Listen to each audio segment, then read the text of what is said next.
Salut, c'est une deuxième randonnée au Mont Kékop. Première fois, c'était Libouli. Maintenant, on a le courage de monter la montagne avec mon garçon de 4 ans.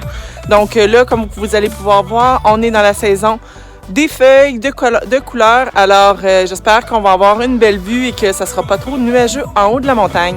Alors, bonne randonnée à tous! Donc ici, on arrive à un embranchement. C'est le numéro 7 tout de suite à gauche où ils disent sentier avec le numéro 1 et 7 à droite. Donc, si on prend le numéro 7 qui est ici, ils disent que c'est intermédiaire difficile, mais ça longe le lac Legault et ça fait un accès plus rapide pour se rendre directement au sentier, là, à l'intersection qui va avoir un petit peu plus loin de l'intersection numéro 7 et 1. Donc, nous, on va prendre le sentier plus difficile à gauche.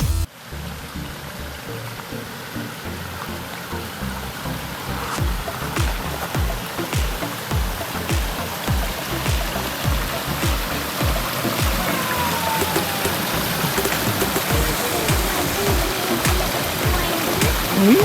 C'est bon?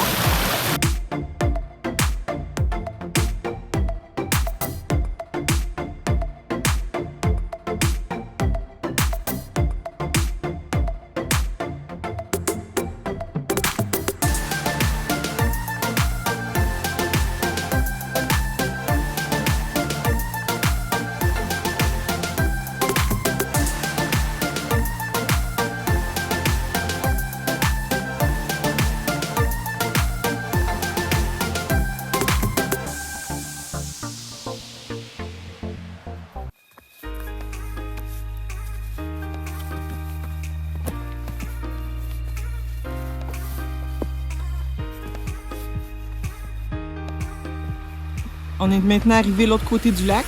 L'intersection dit qu'on peut continuer soit le tour du lac ou vers le sommet qui se trouve par ici. Mais dans le fond, c'est pas tout de suite le sommet, là. C'est une intersection du sentier numéro 1 et 7 qui va se trouver juste en haut. Donc, si on regarde ça, c'est pas mal le seul défi qu'il y avait dans ce sentier-là qui disait difficile pour se rendre au sentier numéro 7. Très facile avec des super de beaux points de vue sur le lac Legault et la montagne. Bon, on est finalement arrivé à l'intersection du sentier numéro 1 ou 7.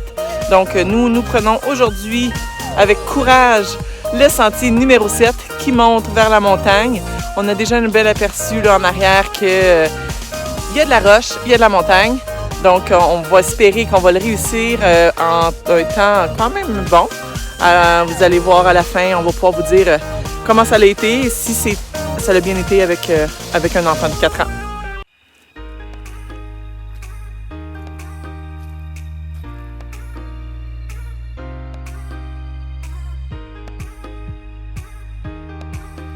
Vraiment drôle, quand on monte la montagne, on a ici une roche qui ressemble à un hamburger.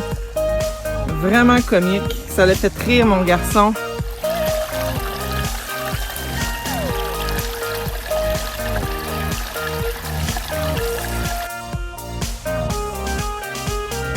Petite pause bien méritée après un quart de la montée avec mon garçon toujours.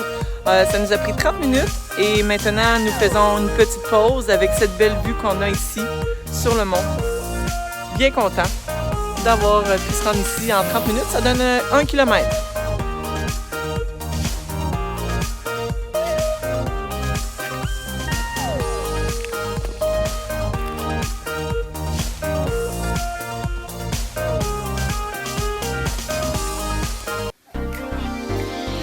Quand on arrive à cette intersection ici, ils ont mis du câblage parce qu'il y avait beaucoup de monde qui devait passer à travers la montagne pour continuer à descendre, mais le chemin se fait par la gauche.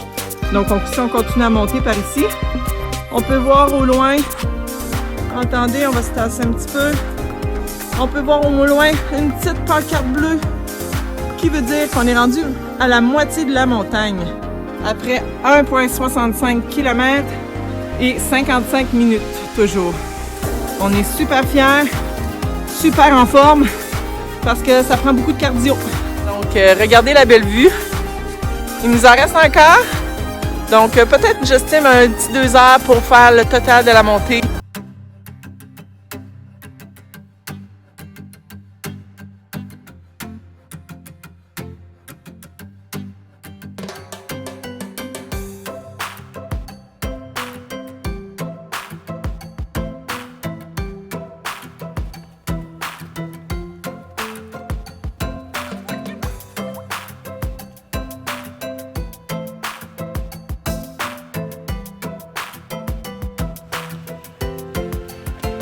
On est finalement arrivé aux 3/4 de la montagne, déjà à 2,06 km et en 1 heure 7 minutes.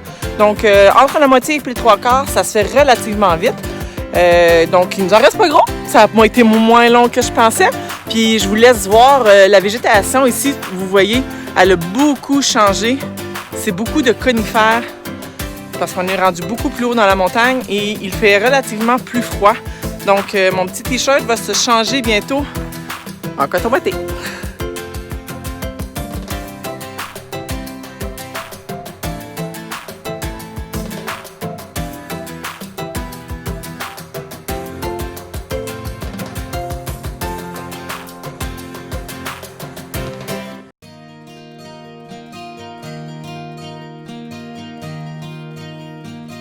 Un peu plus haut que le point de vue qu'on vient de faire, il y a une pancarte qui indique que partant clair, on peut voir Montréal au loin.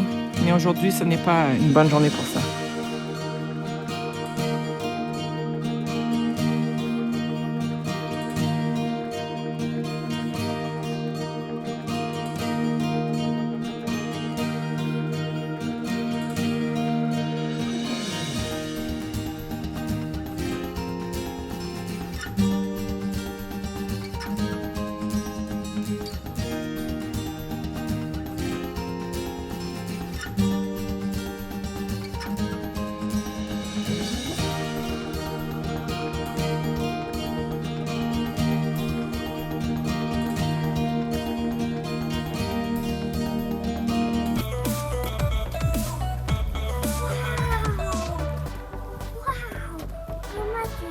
Ouais, c'est beau, hein?